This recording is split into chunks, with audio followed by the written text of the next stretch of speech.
이 시간 주신 하나님 말씀은 마태복음 16장 1절부터 4절까지 우리 같이 한 목소리로 봉독합니다. 바리새인과 사두개인들이 와서 예수를 시험하여 하늘로부터 오는 표적 보이기를 청하니 예수께서 대답하여 이르시되 너희가 저녁에 하늘이 붉으면 날이 좋겠다 하고 아침에 하늘이 붉고 흐리면 오늘은 날이 굳겠다 하나니 너희가 날씨는 분별할 줄 알면서 시대의 표적은 분별할 수 없느냐. 악하고 음란한 세대가 표적을 구하나 요나의 표적밖에는 보여줄 표적이 없느니라 하시고 그들을 떠나 가시니라. 아멘.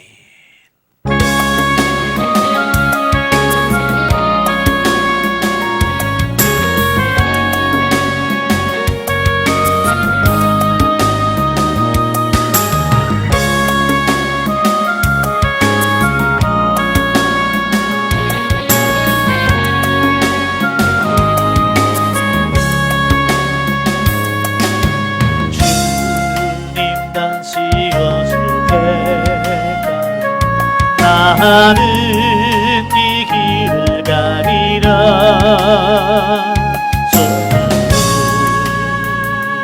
저분이 나의 십자가죠.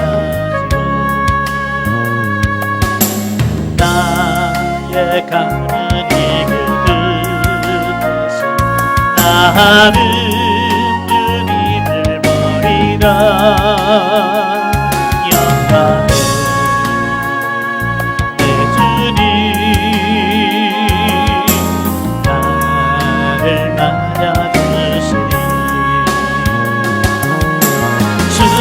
다시 오실 때까지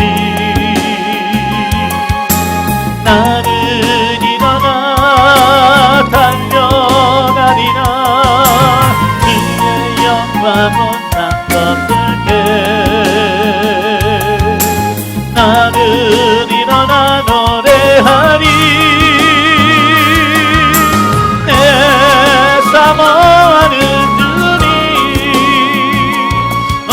세상 흐르시라. 내 사모하는 주님 영광의 왕이시라. 주님 다시 오실 때까지 나는 일어나 달려가리라.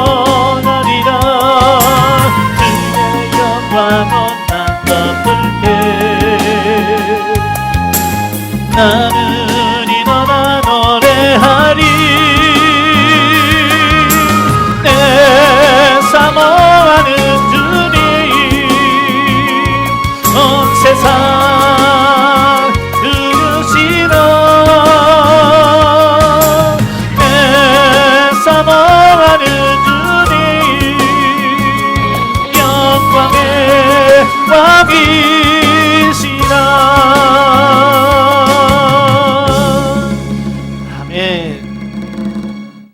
자, 오늘 저와 여러분이 같이 봉독한 말씀을 통해서 말씀의 제목을 시대의 표적을 분별하라 라는 제목으로 같이 말씀을 나누겠습니다. 오늘 3절의 중간 부분에 보면 너희가 날씨는 분별할 줄 알면서 시대의 표적은 분별할 수 없느냐라고 하는 그 말씀을 중심으로 같이 말씀을 보겠습니다.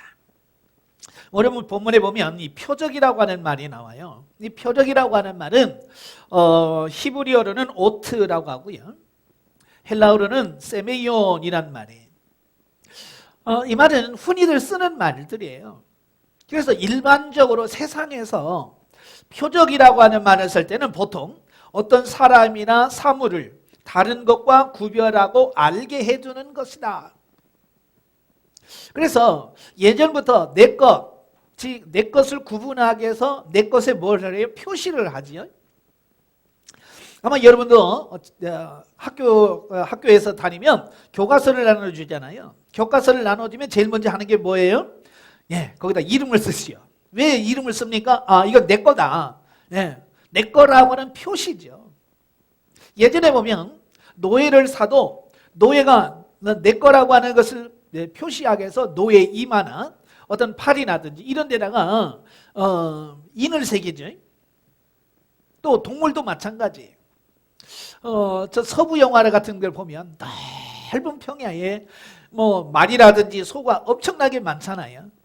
근데 전부 다 내 것이 아니라 공동으로 양육을 한단 말이에요. 그러니까 여러 소들이 이렇게 섞여 있다 보니까 네 건지 내 건지 구분이 안 돼. 그래서 거기에 보면 그 글자를 새긴 그것을 불로 뒤져서 그 엉덩이에다 이렇게 탁 박잖아요. 예? 그러면 A 것은 내 거다, B 것은 네 거야, C 것은 네 거야. 이렇게 표시하는 거지. 바로 이게 네 것과 내 것, 어떤 것을 구별하기 위해서 하는 표시, 이걸 표적, 세메이온이라고 일반적으로 사용을 합니다. 또 2차적인 의미는 무슨 말이냐면 어떤 표징이나 징조, 다시 말하면 장차 일어날 놀라운 사건들을 미리 알려주는 표징을 말할 때도 이 표적이란 말을 사용하게 돼요. 다시 말하면 하나님께서 자기가 보낸 사람들의 신빙성을 보증하기 위해서 행하시는 어떤 기적을 말할 때 표징, 표적, 세메이온이라는 말을 사용한다 그 말이에요. 그러니까 하나님께서는 오래전부터 뭐예요? 약속했잖아요. 계속 주겠다, 오겠다, 보내주겠다라고 하는 언약을 해요. 그 언약은 어디서부터 시작이 되냐면 우리가 잘 아는 것처럼 창세기 3장부터 시작이 돼요. 하나님께서 에덴 동산을 창설하시고 거기 아담과 하와를 살게 하시죠. 그러면서 뭐라고 그래? 이 동산 중앙에 있는 이 열매만큼은 먹지 마라. 이것을 먹는 날에는 정령 죽으리라. 반드시 죽겠다는 거예요. 그 말씀에 순종했다면 얼마나 좋겠어요. 그런데 불행하게도 3장에 넘어가면 이 뱀의 유혹을 받지, 이 사탄의 유혹을 받은 아담과 하와가 하나님께서 먹지 말라고 하는 선악을 따먹게 돼요. 그래서 그때부터 이제 인간은 이제 하나님으로부터 징계를 받게 되죠. 예, 그래서 에덴 동산에 쫓겨납니다. 그러면서도 우리들에게 하나님께서 약속해 준 게 있어요. 여자의 후손이죠. 창세기 3장 15절에 보면 여자의 후손을 보내주겠다라고 하나님께서 약속을 합니다. 그래서 그 여자의 후손은 시대마다 계속해서 나타나게 돼요. 표징으로, 예표적으로 나타나게 돼요. 그 여자의 후손은 누구냐면 예수 그리스도지. 그래서 구약에서부터 시대를 보면 바로 예수님을 예표하고 예수님을 모형적으로 표적하는 여러 부분들이 많이 나타납니다. 뭐 구약의 방주도 예수 그리스도를 상징하기도 하고 도피성도 예수 그리스도를 상징하기도 하고, 예? 여러 상징물들이 쭉 나와요. 이게 뭐냐? 예수 그리스도를 통해서 구원해 주겠다고 하는 어떤 표정이죠. 표시. 그리고 하나님께서 특별히 또 선지자를 많이 보내시죠. 이 세상에는 선지자 중에 이제 둘로 구분할 수 있어요. 선지자는 거짓 선지자와 참 선지자가 있어요. 참 선지자는 하나님께서 보내신 분들, 하나님께서 보내서 하나님의 말씀을 전하게 하신 선지자가 참 선지자예요. 그러나 이 거짓 선지자는 누구냐? 하나님께서 보내지도 않았는데도 불구하고 자기가 하나님이 보냈다라고 자기가 나서는 거예요. 그래서 이 사람들은 하나님의 말씀을 전하는 것이 아니라 자기의 이익을 위해서 자기가 하고 싶은 말들을 하는 거예요. 그래서 하나님의 뜻과는 정반대로 이끌어가는 거지. 이 거짓 선지자는 시대마다 늘 존재하고 있어요. 그래서 신명기 18장 보면 18장 20절에서 보면 하나님께서 이 거짓 선지자를 있는데 이 거짓 선지자를 어떻게 구분할 거냐? 네. 그 구분법에 대해서 말씀해 주고 있어요. 그 구분법에서 뭐라고 말씀하냐면 그들의 말이 증언, 증언. 그러니까 그들이 선포한 말이 삶에서 그대로 나타나는 거예요. 예를 들어서 망한다 그러면 망해야죠. 그죠? 하나님께서 망한다 그래서 망해야죠. 근데 망한다 그러면 안 망해요. 또 복 받을 거다. 근데 복을 못 받나? 이건 뭐냐? 증언이 안 되는 거예요. 그럼 자기 입에서 선포된 말이 삶에서 어때요? 그대로 나타나지 않는 거예요. 그들은 가짜다라고 표현하고 있어요. 그러면서 하나님께서 보내주신 여러 표직들을 많이 나타나게 돼요. 특별히 엘리야라든지 엘리사 같은 경우에는 많은 기적들을 베풀었잖아요. 그러니까 그런 기적들을 보면서 많은 사람들이 야, 이 선지자는 정말 하나님께서 우리에게 보내신 하나님의 사람이야 라고 하는 어떤 확증을 갖는 거예요. 이게 하나님께서 보냈다라고 하는 어떤 증거지요. 그래서 이 증거를 통해서 하나님이 보내셨다라고 하는 것을 믿으라는 거예요. 그래서 이스라엘 백성들은 늘 이런 표징들을 가지고 정말 저분이 하나님께서 보낸 사람 맞나? 저 사람이 맞나? 라고 하는 것을 늘 이 표징을 가지고 검증하려고 하는 어떤 그런 자세를 가져요. 그런데 예수님께서 오셨잖아요. 드디어 여자의 후손으로 언약되어지고 약속되어진 그분이 직접 이 세상에 오셨어요. 처녀의 몸에서 잉태하여 정말로 베들레헴에서 탄생하셨잖아요. 그리고 오셔서 정말로 많은 이적과 기적을 나타내시면서 자기 자신의 하나님의 나라, 천국의 복음을 전했어요. 자, 하나님 예수님께서 약속하신 대로 오셔서 그들에게 복음을 전했어요. 천국의 말씀을 전했어요. 그러면 백성들이 어떻게 해야 돼요? 예, 약속되어진 그분을 메시아로 믿고 그분께 나와서 회개하고 구원을 받아야 되는데 오늘 보면 1절에서 보듯이 바리새인들과 사두개인들이 믿지를 않는 거예요. 대다수의 유대인들이 믿지를 않는 거예요. 그러면서 오늘 1절에 보면 뭐라고 나와요? 바리새인들과 사두개인들이 와서 예수를 시험하여 하늘로부터 오는 표적 보이기를 청했다. 자, 여기서 하늘로부터 왔다라고 하는 말은 하나님이 너를 메시아로 보냈다고 하는 그 표적을 보여봐라는 거예요. 비유적으로 말하면 모세가 그러잖아요. 하나님께서 모세를 이스라엘 백성들에게 보냅니다. 그러니까 이스라엘 백성들이 하나님이 여호와가 너를 보냈다는 증거가 뭐냐? 그랬을 때 모세가 가지고 있던 지팡이를 탁 던지죠. 그러니까 지팡이가 뭐가 돼요? 뱀으로 바뀌어요. 그래서 다시 잡으니까 지팡이가 돼요. 또 그 손을 품에 넣었다 빼니까 문둥병이 확 바라져. 다시 넣었다 빼니까 깨끗해져요. 자, 이와 같은 거예요. 자, 그런 표적을 보니까 유대인들이 어떻게 와, 히브리 사람들이 야, 이거 하나님이 정말 보내신 게 맞구나. 이거 믿잖아요. 마치 그와 같이 모세가 백성들 앞에서 하나님이 보였다는 어떤 표적을 보여주는 것처럼 예수님 너도 한번 그렇게 보여주라는 거예요. 그래야 우리가 믿겠다는 거예요. 하나님이 보내주셨다면 그런 표적을 보여달라고 지금 요구하고 있는 거예요. 그런데 문제는 뭐냐?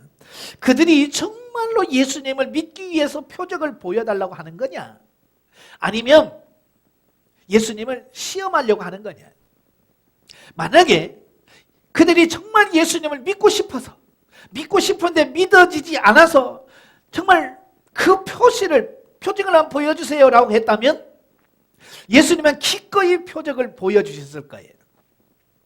그런데 오늘 본문에 보면 그들이 믿으려고 주님 앞에 표적을 구한 것이 아니라 시험해 보려고. 되나 안 되나? 네, 시험을 보려고 시험을 목적으로 표적을 구했다는 거예요. 사실은 예수님께서 이 땅에 오셔서 자신의 메시아라는 걸 엄청나게 많이 보여주셨거든요. 네, 정말 엄청나게 보내주셔서 요한복음 2장에 보면 가나의 혼인잔치에 가서 물로 포도주를 만드는 기적이라든지 13장에 보리떡 5개와 물고기 2마리로 5,000명이 먹이고 12광주리를 남기는 사건이라든지 바로 앞장에서 5장 32절에 보면 4,000명을 먹이잖아요. 보리떡 떡 7개와 작은 생선 2마리로 4,000명을 먹이고도 7광주리를 차고 넘치도록 남기는 이런 기적들. 이게 예수님께서 어느 골방에서 이런 이적을 행하는 게 아니잖아요. 그죠? 오병의 기적을 골방에서 자기 혼자 일으킨 게 아니라 그 수천 명의 5,000명, 4,000명 앞에서 이 기적을 행하고 남겼어요. 증인들이 몇 명이에요? 4,000명 먹었다는 말은 4,000명이 증인이란 얘기예요. 5,000명이 먹었다는 5,000명이 증인이죠. 물론 거기서 5,000명, 4,000명은 우리가 보통 남자들의 숫자만 세거든요. 이스라엘 사람은 여자나 어린아이는 사람의 수도 안 칩니다. 그러니까 4,000명이라고 하지만 여자들과 어린아이들까지 포함하면 엄청나게 많은 숫자예요. 그렇게 많은 사람들이 눈으로 보고 확인했는데도 불구하고 그들은 뭐예요? 믿으려고 하지 않고요. 예수님께서 보여준 표적들은 믿지 않고 또 다른 것만 보여달라고 요구하는 거죠. 이것은 뭡니까? 첫째는 분별력이었고 두 번째는 믿음이 없기 때문에 그런 거예요. 분별력이 없고 믿음이 없기 때문에 예수님한테 또 다른 거 보여달라고 하는 거예요. 오늘 이 시대도 마찬가지예요. 많은 사람들이 신앙생활하면서 정말 예수 그리스도를 믿으려고 하지 않냐고 뭔가를 요구하고 어떤 기적과 이적만을 추구하는 사람들이 너무 많아요. 그건 믿는 게 아닙니다. 믿음이라고 하는 것은 하나님께 온전히 맡겨드리는 거예요. 어떤 그런 걸 보려고 하는 게 아닌 거예요. 예수님 부활을 믿지 못하는 도마에게 주님께서 나타나서 뭐라고 말씀해요?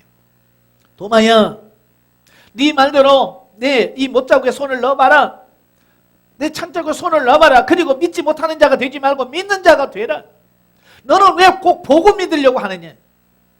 보지 않고 믿는 자가 더 복되다. 표적을 봐야만 믿는 것이 아니라 표적을 보지 않아도 믿을 수 있는 이런 삶이 되길 바래요. 그러면서 주님께서 하신 말씀이 뭐냐면 2절에 보면 너희가 저녁에 하늘이 붉으면 날이 좋겠다 하고 아침에 하늘이 붉고 흐리면 오늘은 날이 굳겠다 하나니. 자, 이건 보통 이스라엘 사람들은 거의 다 아는 내용들이에요. 그러니까 저녁에 해가 질 때 하늘이 붉고 맑으면 내일은 날씨가 참 좋겠다. 근데 아침에 동쪽에서 붉고 그러면 흐리면 오늘은 비가 오겠구나. 자, 이건 안다는 거예요.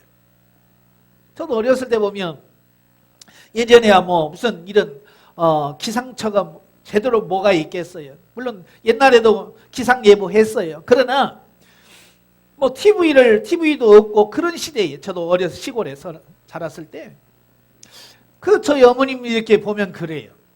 이게 맞바람이라고 그러죠. 앞에서 부는 바람, 동쪽에서 부는 바람 이런 걸 보시면서 야, 맞바람 부니까 날이 굳겠다.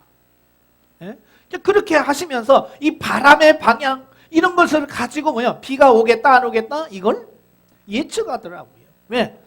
수십 년의 삶을 살다 보니까 경험적으로 아는 거예요. 분별해지는 거죠. 물론 뭐 꼭 그런 것만 가지고 분별하는 건 아니죠. 신경통 있으신 분들은 허리가 쑤시면 아이고 비 오겠다, 빨래 걷어라 뭐 그런다잖아요. 나름대로 이런 걸 자기 자신이 이 날씨 변화를 분별할 수 있는 어떤 분별력을 가지고 있다는 얘기예요. 그런데 그런 것은 잘하면서 날씨 같은 건 분별은 잘하면서 정말 중요한 시대의 표적은 왜 분별 못하냐. 예수님께서 말씀하려고 하는 게 바로 그런 거예요. 날씨 같은 것은 잘 분별하면서 왜 시대의 표적은 너와 분별을 못하냐. 자, 그 말이에요. 여기 이 날씨 같은 거 분별하는 거 물론 사업을 하고 무슨 일을 하려면 중요하죠. 그죠? 요즘 같으면 일기예보가 굉장히 중요하잖아요.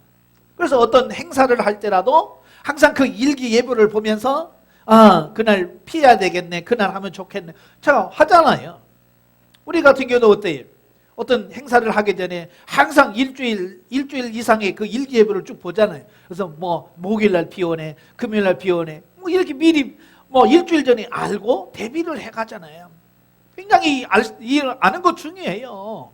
그런데 그거 틀렸다고 뭐 죽고 사는 거 이런 건 없잖아요. 사업하고 조금 뭐 이런 것은 문제가 있을지 모르지만 우리 영혼에 죽고 사는 문제는 별반이에요. 그날 비 온다고 지옥 가고 그날 날씨 좋다고 천국 가는 거 아니잖아요. 그런데 사람들은 중요하지 않는 부분에는 목숨을 내걸어요. 그러나 정말 내가 살고 죽는 영적인 부분에서는 분별력이 없다는 얘기예요. 지금 예수님께서 말씀하려고 하는 게 그런 거예요. 뭐가 더 중요한지. 날씨 분별하는 게 중요한 거냐? 시대의 표적을 분별하는 게 중요하냐 이거예요. 그래서 오늘도 저와 여러분들에게 이 시대를 보고 분별하는 이런 능력을 우리에게 갖기를 원하시더라라고 하는 것을 보게 되어집니다. 가끔 보면 그래요. 세상에서도 이 시대를 분별하는 시대의 흐름, 이걸 분별하는 사람들이 참 많아요. 근데 문제는 뭐냐면 그것을 분별을 해도 내가 어떻게 대처하느냐라고 하는 부분이 굉장히 중요한 거예요. 지금 전 세계가 지금 코로나 때문에 몸살을 앓고 있어요. 얼마 전에 우리나라에도 뭐가 일어났어요? 예, 마스크 대란이 일어났지. 그렇죠? 예, 마스크가 3,000원, 4,000원씩 올라가다가 이제 아예 공급도 그것도 안 되니까 이제 요일마다 정해서 예, 그 연도에 해당되는 열만 가서 마스크를 살 수 있도록 만들었잖아요. 예, 배급제를 만들어놨어요. 자, 이만큼 이 마스크가 없어서 많은 국민들이 힘들어하고 어려워할 때에 미리 그것을 알고 머리 약삭 바르신 분들이 뭐 했어요? 사재기를 했잖아요. 참 그 사재기 하신 분들은요, 시대를 볼 수 있는 눈이 있는 거예요. 우리는 그런 거 생각 못 하지. 마스크 사다 놓고 싸놓고 비싸게 팔 생각 안 하잖아요. 그런데 그들은 뭐예요? 그런 시대적인 보는 흐름을 읽을 수 있는 눈이 있는 거예요. 그러니까 이럴 때는 마스크 잔뜩 사다 놨다가 나중에 비싸면 팔면 돈 벌겠구나, 이 생각이 번쩍 드는 거예요. 그래서 그들은 막 수만 개씩 싸놓잖아요, 창고에다가.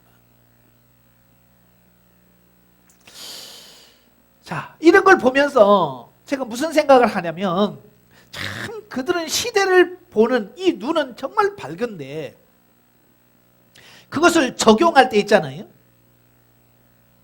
시대를 보는 눈은 있지만 그것을 적용함에 있어서 너무 이기적이고 자기중심적으로 해석을 하다 보니까 어때요? 그렇게 사재기를 해대고 자기들 때문에 수많은 국민들은 힘들어하는 걸 자기들은 모른다 그 말이에요. 이게 무슨 말이냐면 같은 시대를 봐도 이걸 어떻게 살아야지 분별력이 필요하다는 거예요. 분별력. 그냥 시대만 봐서는 안 돼요. 시대를 볼 줄도 알아야 되지만 시대를 보고 내가 어떻게 살아야 되는가. 그러니까 이 코로나가 막 심해졌을 때에 어떤 사람들은 그 시대를 보고 야, 마스크 사면 돈 벌겠구나, 그래서 마스크를 잔뜩 사놓는 거예요. 그 사람도 나름대로 시대를 볼 수 있고요, 대처한 거예요. 어떤 사람은 사재기를 합니다. 네? 미국이라든 이런 나라에 가면 슈퍼에 가니 아무것도 없더라고요. 왜? 다 사다 놓는 거예요. 사재기를 하는 거죠. 그들 나름대로 시대를 분별해서 자기 나름대로 준비해 가는 거예요. 근데 과연 그게 옳은 거냐라고 하는 거예요. 나는 물건을 사서 좋겠지요. 그러나 그렇지 못한 사람들은 어떻게 해요? 나 때문에 그 사람들은 피해를 보게 되고 얼마나 힘들겠어요.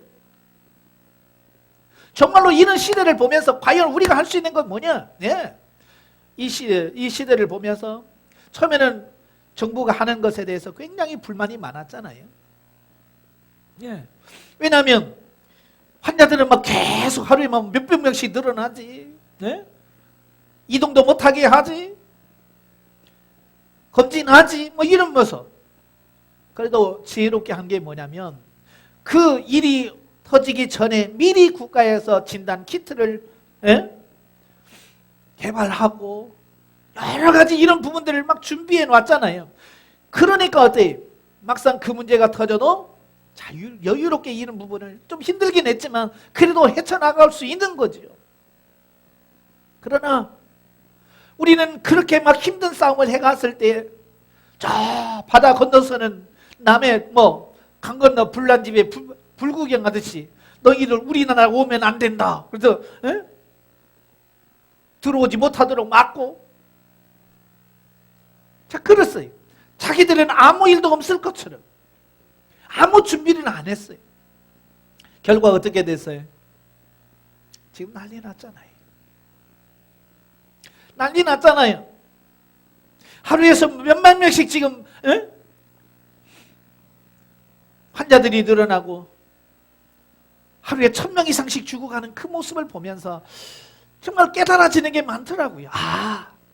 이렇게 같은 표적을 보면서도 어떻게 이것을 준비해 갈 거냐, 미리 대처하고 준비하는 사람과 그렇지 못하고 강 건너 불구덩이 같듯이 그냥 그렇게 했다가 막상 문제가 터졌을 때에 감당하지 못해서 발버둥면 안타까운 그런 모습들을 보면서 저는 뭘 보냐면 예수님 재림하기 직전에 그 모습을 보는 거예요. 예수님께서 왜 그렇게 깨어있으라고 말씀하시는지, 예수님께서 왜 그렇게 정신 차려서 미리 준비하라고 말씀하시는지, 왜 슬기로운 다섯처처럼 기름과 등불을 준비하라고 말씀하시는지.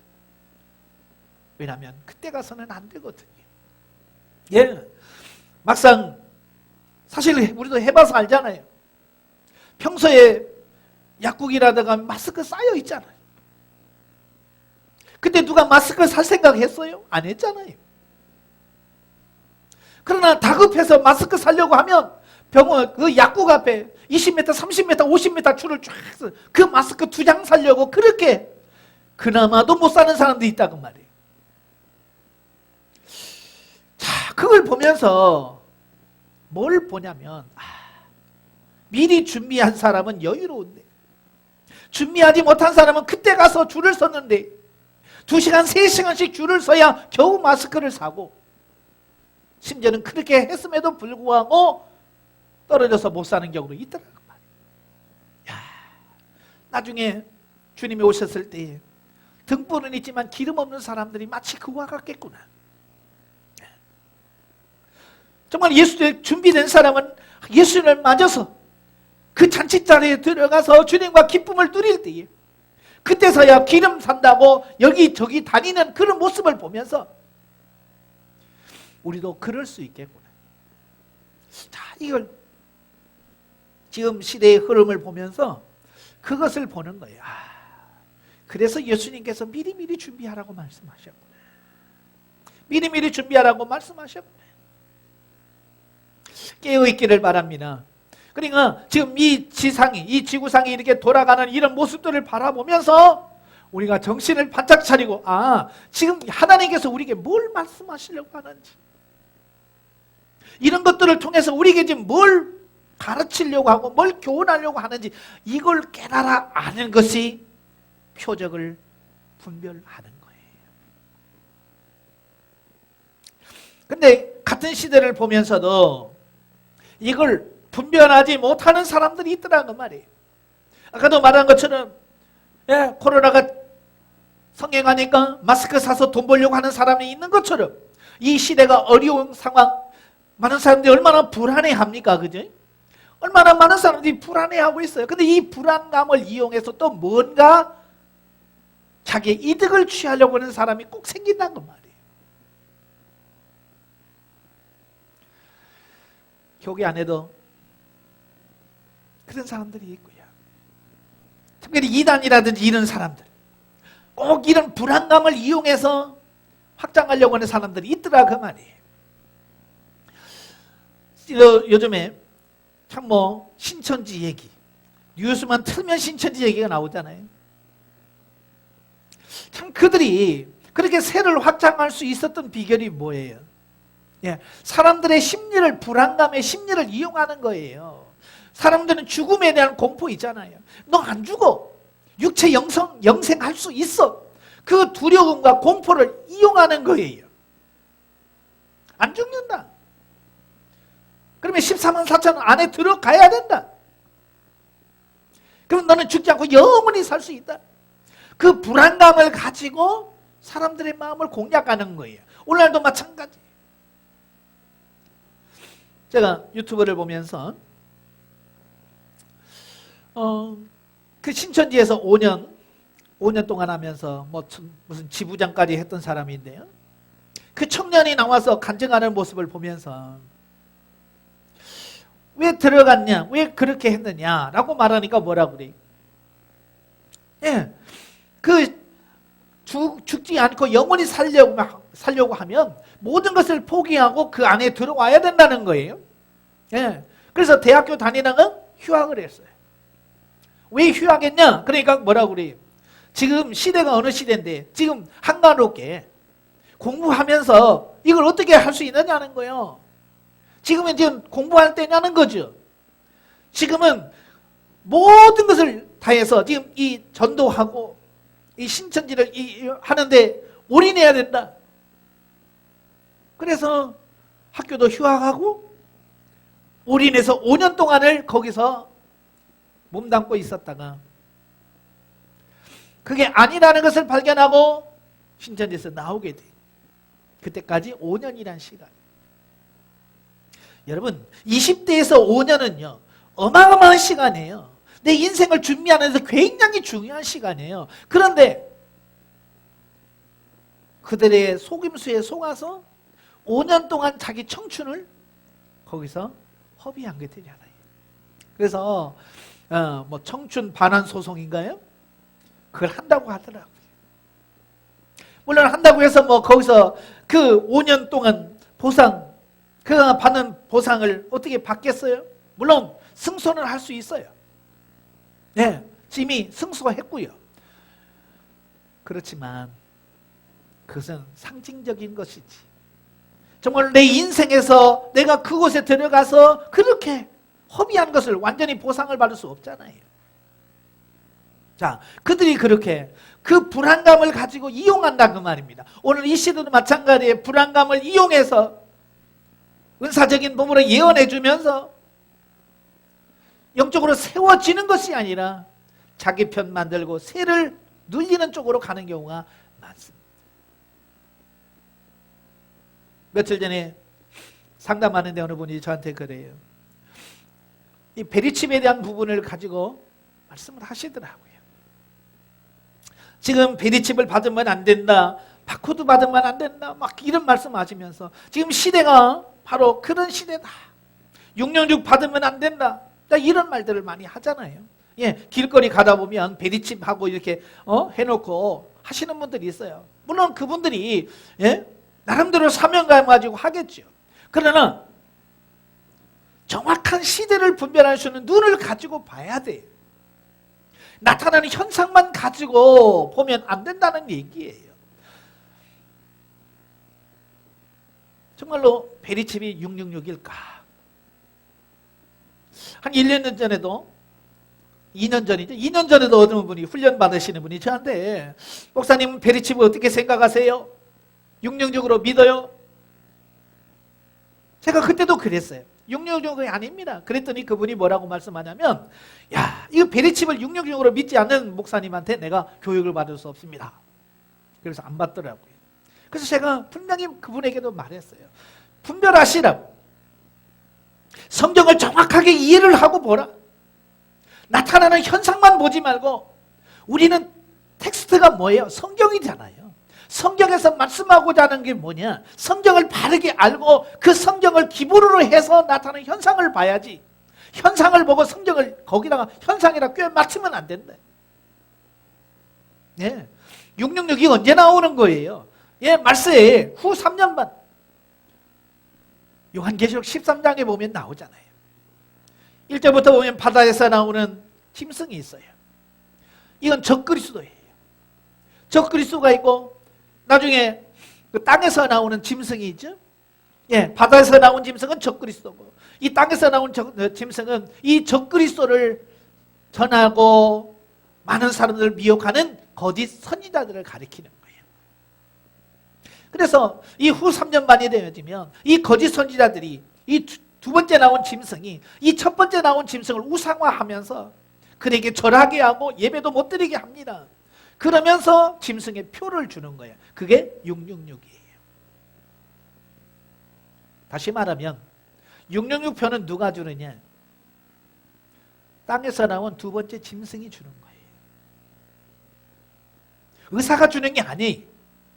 사람이 주는 게 아니에요. 물론 그때는 사람이 주겠지만 그것은 짐승이 나와야 돼. 다시 말하면 바다에서 나온 짐승과 땅에서 나온 짐승이 명확하게 드러나야 666을 주는 거지. 그 전에는 아닌 거예요. 자, 이런 부분들을 정확하게 보고 성경 전체를 봐서 성경을 그런 것을 이해를 해야 되는데 그런 것 전체를 보지 못하고 나타나는 현상 똑같잖아요. 사람을 통제하고 뭐 이런 거 있잖아요. 몸에다가 표시를 하고 이런 것만 보면 안 되는 거예요. 물론 이 베리칩이 나중에 666으로 진화할 수는 있어요. 왜? 기술이라는 것은 계속 발전해 가는 거잖아요. 자, 여러분이 지금 쓰는 그 스마트폰 보세요. 갑자기 스마트폰이 나온 것 같아요? 아니잖아요. 이게 나오기 전까지 한 30년 전이죠? 30년 전에는 그때는 휴대폰이란 것이 물론 있었죠. 30년 전에 그 휴대폰이라는 게 뭡니까? 이 벽돌만한 거 있잖아요. 요만한 거 있잖아요. 그래서 끈으로 해서 어깨에다 메고 다니는 무전기죠 뭐. 처음에 그게 나왔어요. 자, 그거 들고 다니는 사람 참 멋있었어요. 예전에는. 벽돌만한 거 어깨에다 딱 걸치고 또 쫙 빼가지고 이렇게 전화하고 멋있었잖아요. 그러다가 조금 지나니까 시티폰이라고 기억도 할지 모르겠어요. 공중전화 주변에서 전화를 걸 수 있는 시티폰이 나왔어요. 잠깐 있다가 어떻게 돼요? 핸드폰으로 바뀌어지고 그 다음에 좀 폴더폰으로 바뀌어지고 폴더폰 나와서 얼마 후에 스마트폰이 나오고 갤럭시2, 갤럭시3, 갤럭시4 이렇게 계속 쭉 나오잖아요. 계속해서 시대가 발전해서 지금 오늘날에 핸드폰이 되어지잖아요. 이렇게 발전할 수는 있어요. 지금 베리칩이 어떻게 바뀌어서 나중에 666으로 바뀔지는 모르지만 지금은 베리칩은 분명히 말합니다. 666은 아닌 거예요. 왜? 666은 적그리스도가 나와야 돼요. 그냥 지금 많은 사람들은 적그리스도가 명확하게 누군지 물론 예측은 합니다. 어느 목사님은 천주교 교황이 적그리스도일 것이다 라고 말하기도 하고 어떤 분들은 중국이나 소련이 될 수도 있다, 이슬람이 될 수도 있다라고 여러 부분들이 많이 말합니다. 아직 명확하지 않습니다. 다시 말하면 아직 바다에서 나온 짐승이 없어요. 그래서 666 지금 베리칩이라든지 이런 것은 아직 666이라고 할 수는 없습니다. 그러니까 이런 부분들을 명확하게 성경을 알고 분별하면 되는데 그것이 없으니까 그런 것을 시대적인 부분을 막 해서 불안하게 만들어서 그걸 믿게 만들고 그것으로 인해서 사람들을 현혹하는 이런 행위들은 옳지 않다고 말이에요. 성경을 정확하게 인식을 하고 정확하게 가르쳐서 성도들로 하여금 준비하고 예비케 할 수 있는 것이 오늘날 선지자, 목회자들이 해야 할 일이고 여러분들이 해야 할 일이에요. 우리가 그래서 오늘 예수님께서 뭐라고 말씀합니까? 너희가 날씨는 분별할 줄 알면서 시대의 표적은 분별할 수 없느냐? 책망하시던 그 책망이 오늘 우리에게도 해당된다는 말씀을 기억하십시오. 그래서 정말 이 시대를 보면서 우리가 어떻게 살아야 되는지, 내가 어떻게 준비해야 되는지에 대한 부분을 분명하게 인식할 수 있는 그런 삶이 되어지기를 바랍니다. 미혹하는 사람들이 너무 많아요. 이미 드러난 부분도 있고 드러나지 않은 부분도 있습니다. 그래서 우리가 이런 게 미혹되지 않으려고 하니까 우리가 성경 공부를 해야 되고 성경을 많이 읽어야 되고 영적으로 깨어 있어야만 된다는 사실을 꼭 기억할 수 있기를 바랍니다. 그래서 예수님께서 표적을 보여달라고 하는 그들에게 뭐라고 말씀합니까? 악하고 음란한 세대가 표적을 구하나 요나의 표적밖에는 보여줄 표적이 없느니라 그랬어요. 시험하려고 표적 구할 때 표적 보여줘봐야 의미가 없다는 거예요. 그래서 나는 요나의 표적밖에 너에게 보여줄 게 없다. 요나의 표적은 뭡니까? 네? 요나가 물고기 뱃속에 들어갔다가 사흘 만에 나오잖아요. 그걸 말하는 건데요. 바로 예수님께서 무덤에 들어가서 사흘 만에 부활하실 것을 말씀하는 거예요. 그러니까 내가 하나님이 나를 보냈다는 표적은 내가 무덤에 들어가서 사흘 후에 나올 때 그때 증명된다. 그 얘기예요. 네? 실제로 그렇게 됐잖아요. 예수님께 무덤에 들어가서 사흘 만에 부활하심으로 말미암아 모든 전 세계 예수 그리스도가 메시아고 하나님의 아들이시고 우리의 구원자라고 하는 사실이 명확하게 드러나잖아요. 예수님이 다시 오신다고 말씀했잖아요. 그날이 분명히 올 겁니다. 그날이 분명히 올 거예요.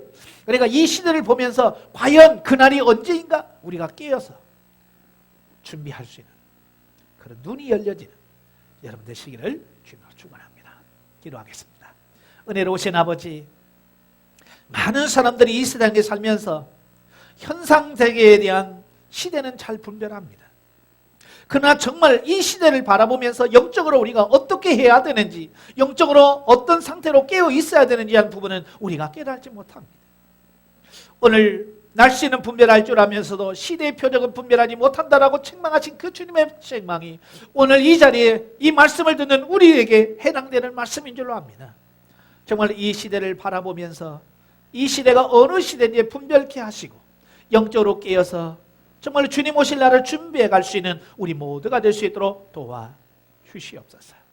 또한 아버지, 이 어려운 시대를, 혼탁한 시대를 통해서 또 잘못된 부분들이 많이 나옵니다. 이단들이 득세합니다. 잘못된 교훈들이 많습니다. 아버지 하나님, 분별할 수 있는 능력을 허락해 주셔서 속지 않도록 우리 모든 성도들을 지켜 보호해 주시옵소서. 예수님의 이름으로 감사하며 기도합나이다. 아멘.